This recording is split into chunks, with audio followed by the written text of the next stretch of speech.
Halo teman-teman semuanya, perkenalkan nama kakak Kak Yosi. Hari ini Kak Yosi mau cerita Batu Menangis, cerita rakyat dari Kalimantan. Teman-teman udah gak sabar ya buat dengerin ceritanya. Kita simak bersama-sama ya.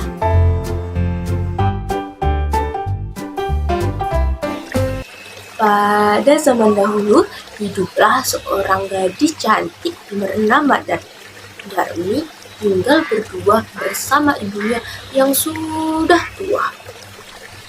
Setiap hari, pekerjaan Darmi hanya berdandan dan memakai baju yang bagus. Dia tidak pernah membantu ibunya sama sekali. Ketika ibunya meminta tolong untuk bekerja di sawah, Darmi selalu menolak.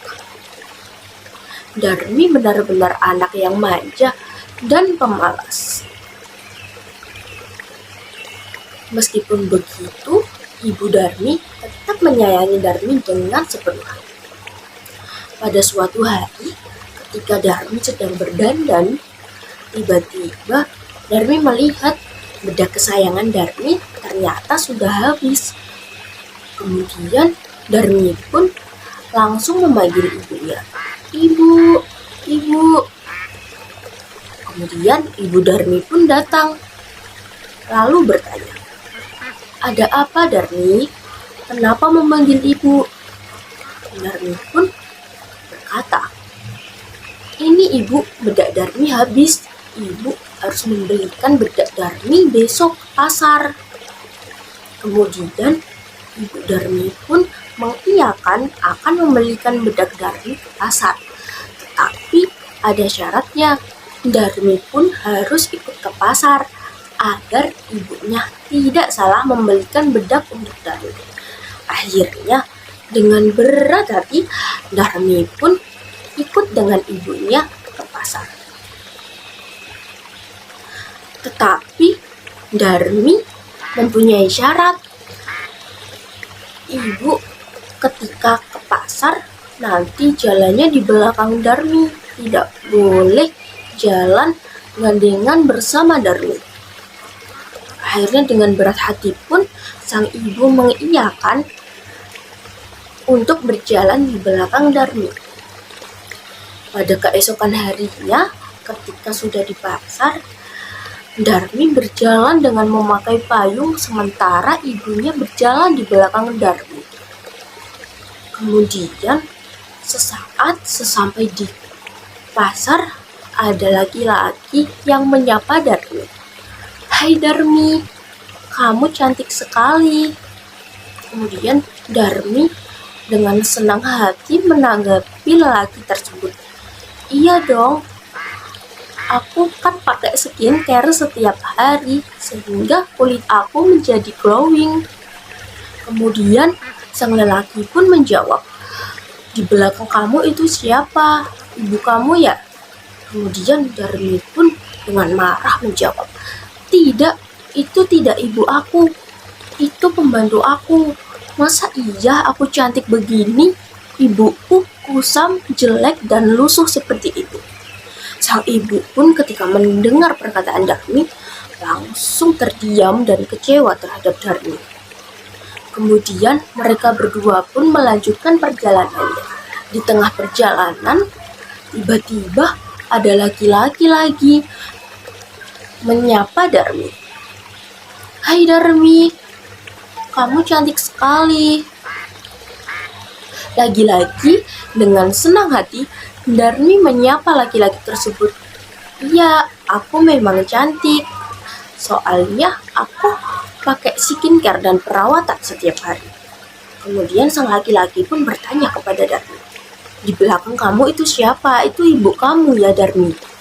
Darmi pun dengan nada tinggi menjawab, "Tidak, itu bukan ibu aku. Masa iya ibu aku jelek? Itu cuma pembantu aku." Ketika mendengar perkataan Darmi, ibunya langsung terdiam dan kecewa tidak bisa berkata apa-apa. Kemudian mereka berdua melanjutkan perjalanan lagi.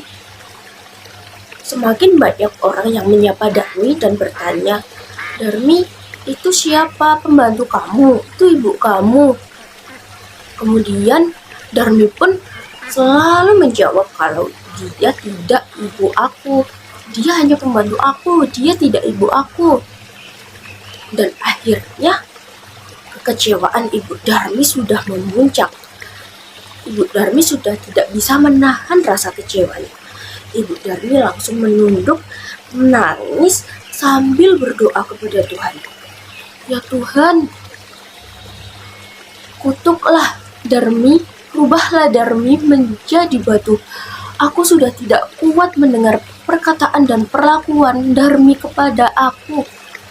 Kemudian terdengar suara gemuruh dari langit. Secara tidak langsung, tiba-tiba kaki Darmi berubah menjadi batu. Kemudian lama-kelamaan tubuh Darmi berubah menjadi batu seutuhnya. Di situ Darmi langsung memohon sambil menangis-nangis, "Ampuni aku ibu, ampuni aku ibu." Tetapi ibunya sudah tidak bisa menolong Darmi. Akhirnya Darmi berubah menjadi batu. Ketika Darmi sudah berubah menjadi batu, batu tersebut masih meneteskan air mata. Darmi masih menangis. Oleh karena itu, masyarakat di sana menyebutnya sebagai batu menangis. Tamat. Nah, sedih sekali bukan ceritanya teman-teman? Kira-kira pesan moral yang bisa kita ambil dari cerita batu menangis tadi apa ya teman-teman? Nah, yang pertama, kita tidak boleh durhaka kepada orang tua. Kita selalu harus berbakti dan menghormati orang tua kita, supaya kita tidak menjadi seperti Darmi yang dikutuk orang tuanya menjadi batu. Sekian cerita kakak pada hari ini. Sampai jumpa.